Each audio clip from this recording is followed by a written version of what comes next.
Good afternoon, ladies and gentlemen. My name is Venison Jeffrey, and this is the Workers' Rights Platform. We are broadcasting live on the Workers' Rights Network. Today is the 19th of April 2024. Election is just a mere 9 days away. And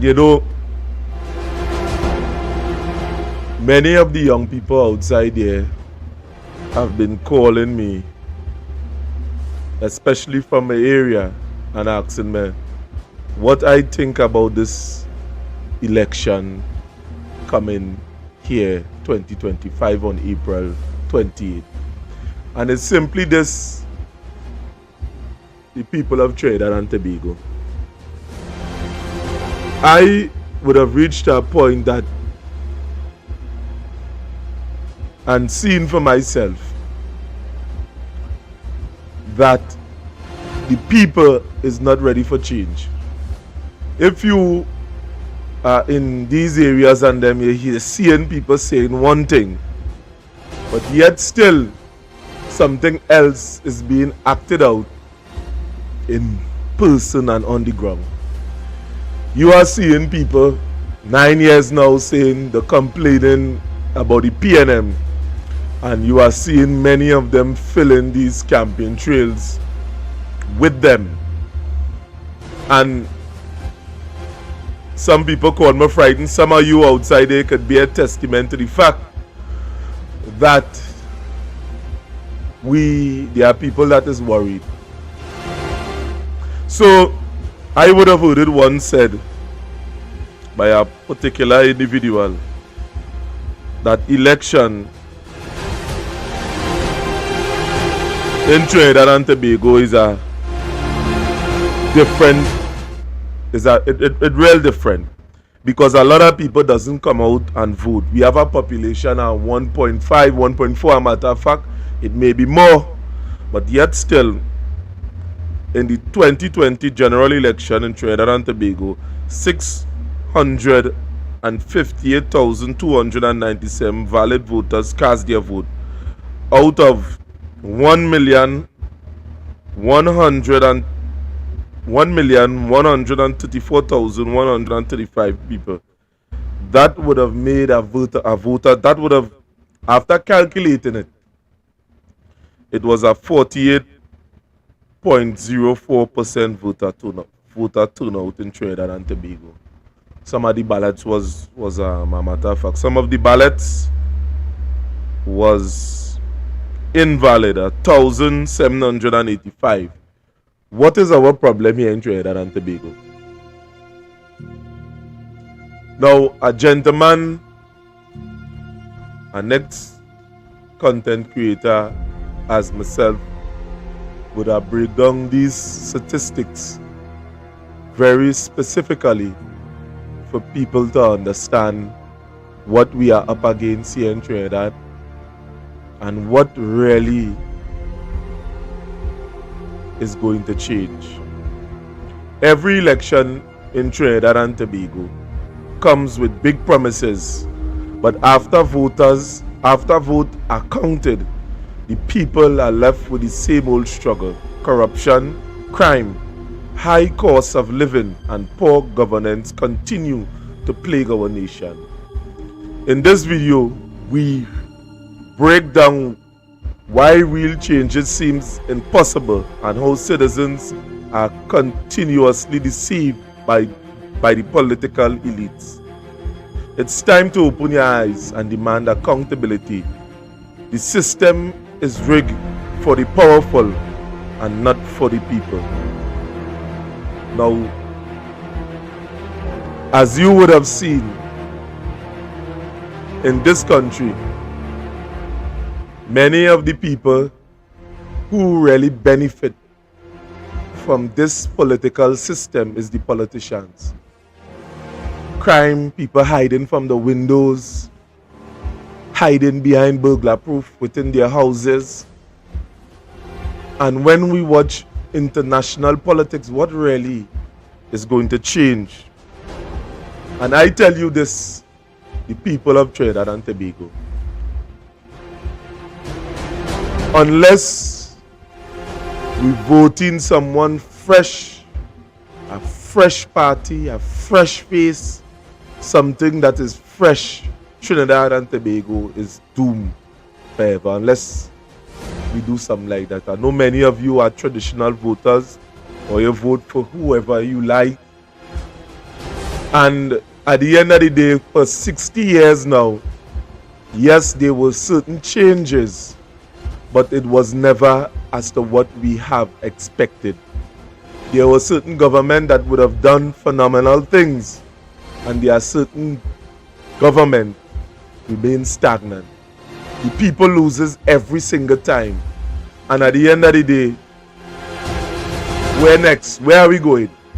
So when there may be people here that might come up and batter and deal with me and say, boy, you something wrong. But at the same time, we cannot deny the fact that there is something that is taking place within Trinidad and Tobago that we cannot deny. So, as we dive right into the facts,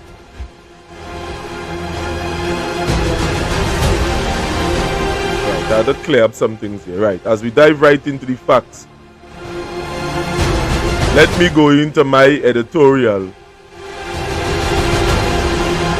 concerning this thing. And the editorial is a speech. Nothing will happen after elections in Trinidad and Tobago. Thus is the beginning of my editorial. So, good evening, brothers and sisters. Let me say this plainly. Nothing will change after election in Trinidad and Tobago. And deep down, most of us know that. And that is the thing. Many of us know that nothing is going to change. Every 5 years, we are fed up. The same script. Promises of better roads, safer communities, jobs for the youth, and end to corruption. We hear sweet talk about transformation, development, and a bigger, brighter tomorrow. But when the dust is settled, motorcades disappear, who is left to deal with reality? We, the people. While they smile on platforms, we stand in long lines and healthcare centers. We stand in long line at healthcare centers. While they talk about growth, we walk through community where young people can't find work, where families can't afford groceries, where the cost of living risen faster than our pay. While they boast about security, we live behind burglar-proof windows in fear. The truth is this: the system in Trinidad and Tobago is broken. It is working exactly as they designed to benefit a few and keep the majority starving. Our politicians, red and yellow, play musical chairs with power. Different faces, same lies. Same lies. One side blames the other, but when they get into power, the same script, different actors. So when election seasons come around again, don't be fooled by t-shirt, hampers, and empty slogan. Because if you expect change from people who profit off of your suffering, you will be disappointed every time. Change does not come from the top down, it comes from the bottom up. We, the working class, the unemployed, the single mothers, the youth, we must be the one to demand accountability, to build power outside party lines, to unite organization and push for real solutions. Let me be clear. We are not powerless. We are the majority. But only when we stop being divided by race, party, and promises can we start seeing a real progress. So don't just vote for hope. Stand up, speak out, get involved. The time for building loyalty is over. The time for real change is now. This message is brought to you by the Workers' Rights 868 platform, because the struggle is real and so is our voices. Thank you. Now,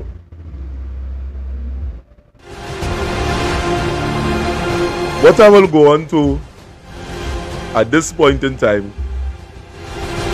as I would have said, is a breakdown from a creator on a different platform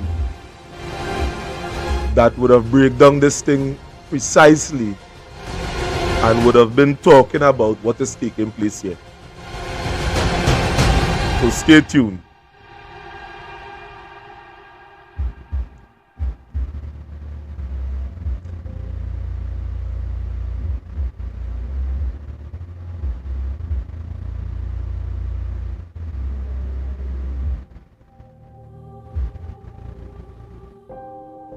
Right, so as we find this script, this message, I hope this message brings some form of hope to some of you, that you will be able to see and understand what is taking place within our society. Very sad.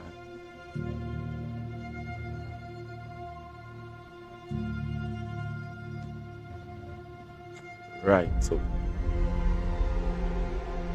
right, I'm gonna put this thing over here.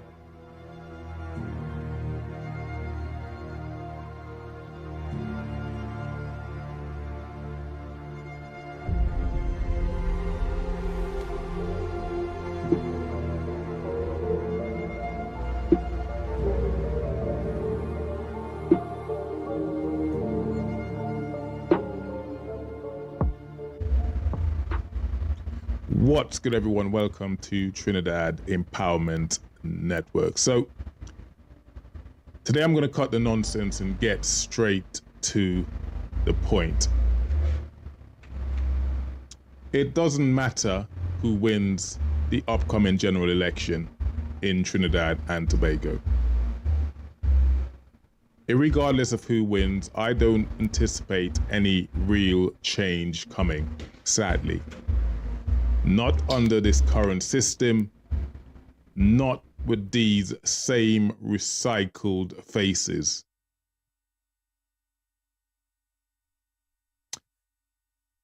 Now, those of you who've watched my videos before have seen me say this or reiterate this or talked about this, and to a lot of criticism from a certain demographic, a certain section of our society. And I've said before, I have some hope that Stuart Young might bring a new energy to the table, possibly a fresh approach, but I wouldn't put my mortgage on it. Absolutely not. He has, after all, been in the administration for a long time. That said, he was not leader, so for that reason I have hope. As for the UNC, let's be real. Under their current leader, even their own supporters quietly admit she is not the right person to lead Trinidad and Tobago forward. If anything, I believe she will drag the country backwards. And here are my reasons. This is a person that's aligned herself with people like Donald Trump in the past. I've seen this person call for the return of the death penalty. That's not leadership. That's political posturing and fear-mongering and regressive thinking. It's not the kind of future that we need. It's not the kind of thing we should be discussing from a political standpoint in Trinidad and Tobago. We need to be moving forward. We are now witnessing what a Donald Trump presidency is currently doing to America, destroying it. So this person doesn't inspire me. And honestly, she shouldn't inspire you either. That's if you're being honest with yourself, of course. If you take race out of the equation for just a moment, take race out of it for just one moment, then you might start to see things a little bit more clearly, in line with what I'm trying to say to you, in line with what I'm talking about. Take race completely out of it. Look at what's happening to the US. Trump supporters voted like they were part of a cult. Did that improve their lives? I would argue it's going horribly wrong for them as we speak. You only have to pay attention to the news in America to see how bad that's going. A lot of them are 10 times, 100 times worse off than they were under the previous administration. And I see the same thing happening here. We keep falling for the same tricks. Trinidad doesn't need more empty promises. Trinidad doesn't need more politicians pretending to be your savior. Trinidad needs you, the people, to stand up and be counted.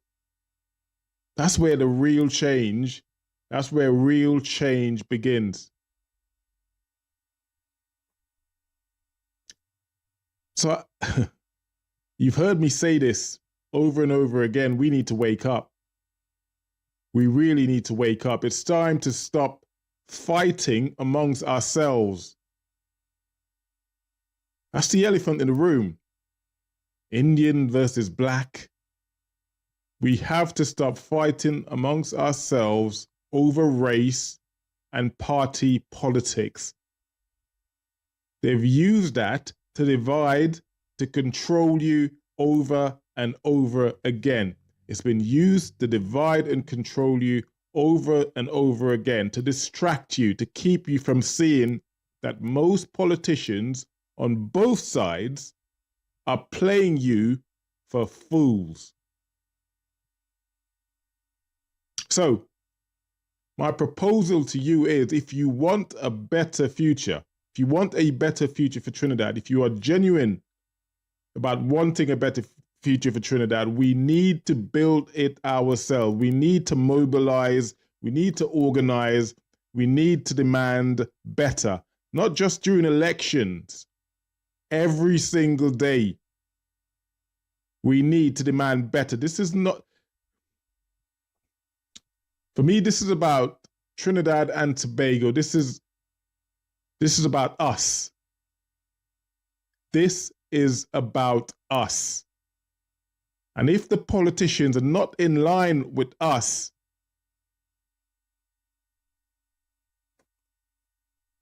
at some point we need to wake up. We really do. We need to wake up.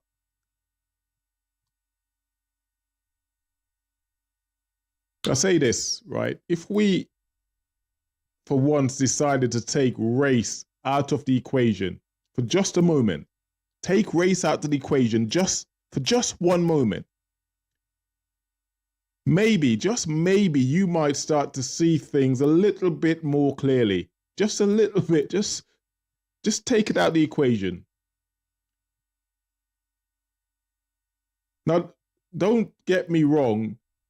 Having someone that looks like you in power, it feels good, right?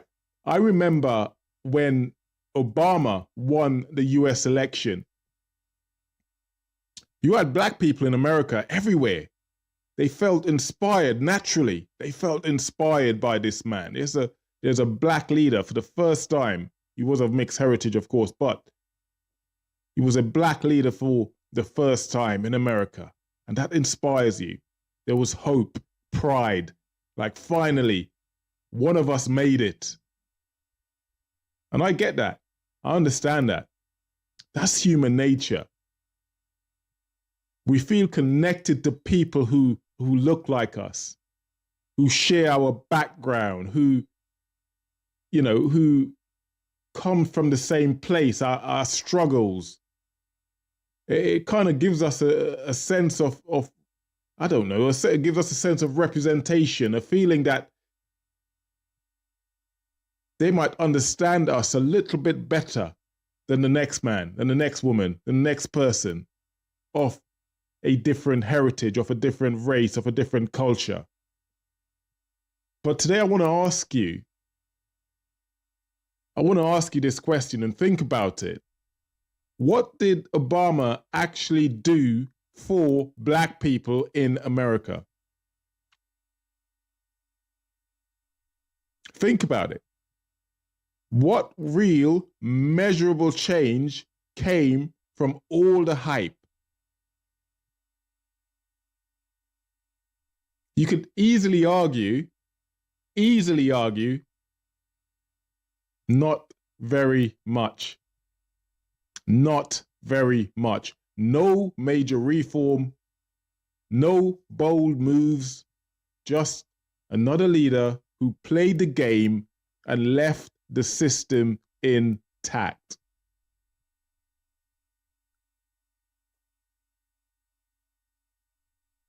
So I see the same thing happening here again. I say the same thing, just like Obama did. He avoided scandals. He spoke well. I mean, whether you could say that about the UNC leader, I don't know. He ticked all the boxes. But for many in the black community in America, life didn't improve. So what's the lesson here? What is the lesson here? We need to stop being moved just by appearances. Whether it's race, culture, or shared background, none of that means anything. None of that means anything if the person isn't going, or that leader isn't going to fight for real substantive change. And that's what it boils down to.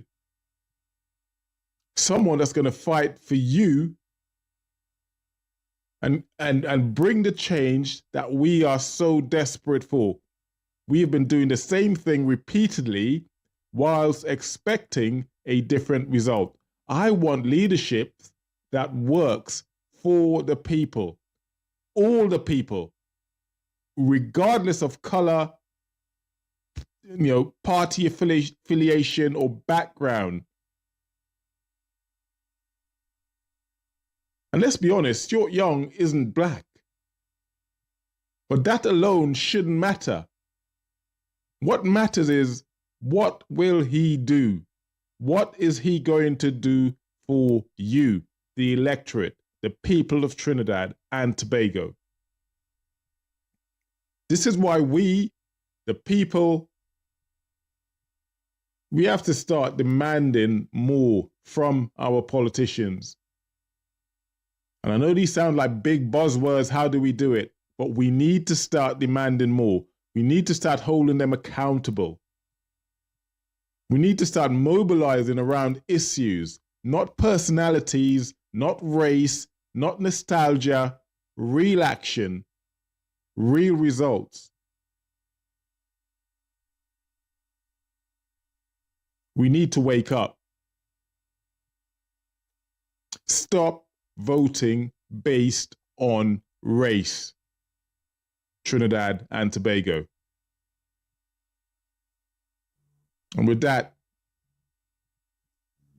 I hope you guys like and subscribe if you resonate with the message I had for you today. And I'll see you guys on my next video. Much love. God bless. Take care. Peace.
Well, that was another creator that would have break down in his perspective how he would have seen or how he's seen this election is going to turn out. And you know, we entertain similar views. The thing about it is this: Trinidad and Tobago.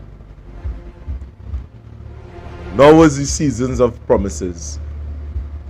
Now is the season where we get a lot of promises, but not very much commitment.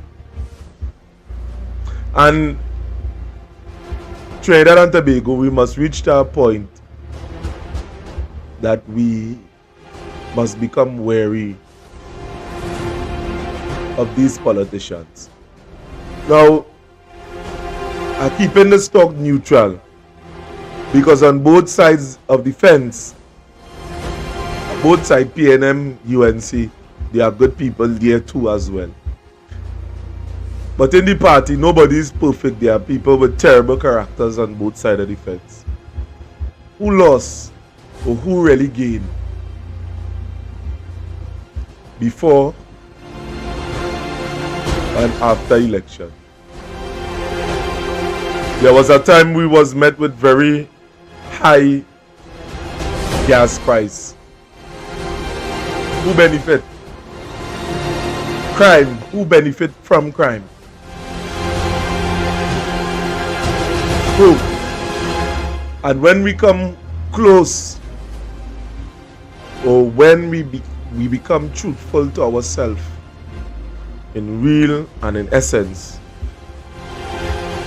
we will understand that after this smoke clear,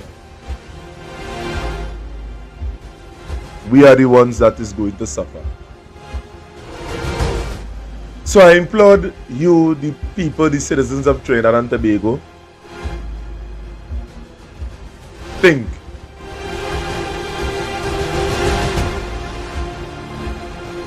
I can't say much about any big work or any big political career or this whole trailer and certificates and masters that is behind me.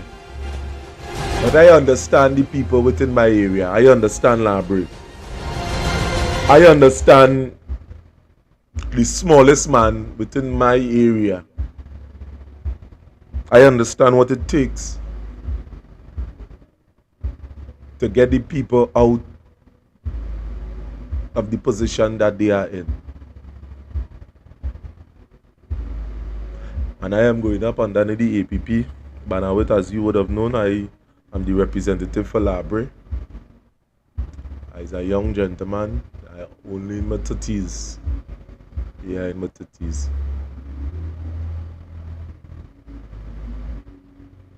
we want change down on the side. And I hope on April 28th that you make the right decision and you vote for change. My name is Renison Jeffrey. This is the Workers' Rights Platform, and we are broadcasting live from the Workers' Rights Network. I would have seen that. So, to the young people that are outside there, that the whole group out here that would have checked me yesterday, and we'd have sit down and have this conversation. Nothing is going to change after election. The big bulk of change that you are looking for, you ain't gonna get that. Because it takes a process to come out of this ditch. And anybody who taken over or who would have received the post at this point in time, it takes planning and it takes effort and it takes time to bring back this country within alignment. This is not a game. There are people who in seat today because of poor policies. This thing is not a joke. And I am hoping and praying that you understand that. Young people. Right. So with that, as you know, Sheldon can going up for Point 14, I going up for Library. To you, the people of Trinidad and Tobago, stand with us. Stand with us. And let us change the landscape of politics in Trinidad and Tobago, especially with your help. My name is Renison Jeffrey. This is the Workers' Rights Platform. Again, I am going up for Library underneath the APP.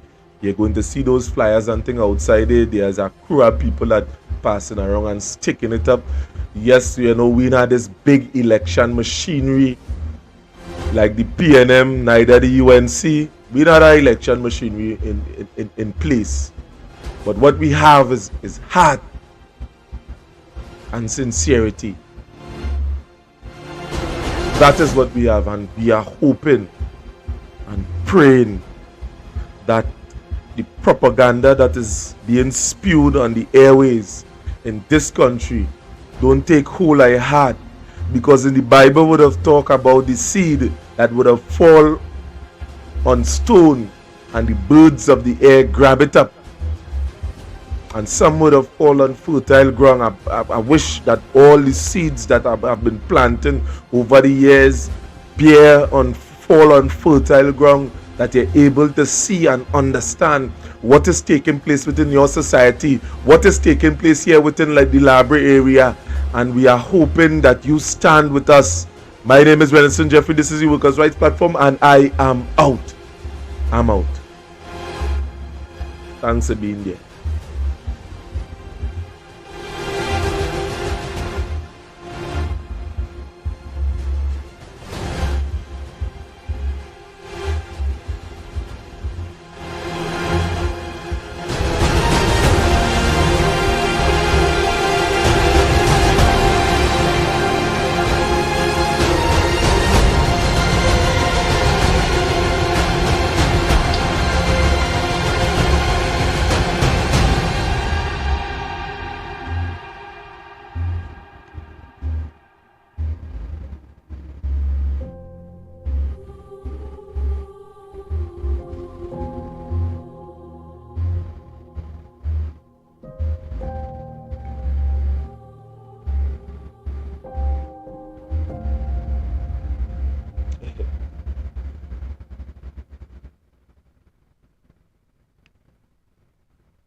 Big man. Everybody asks if you have time to be running every short for a whole hour. Okay, now with you. Yeah. The Bluetooth device is with aux input model.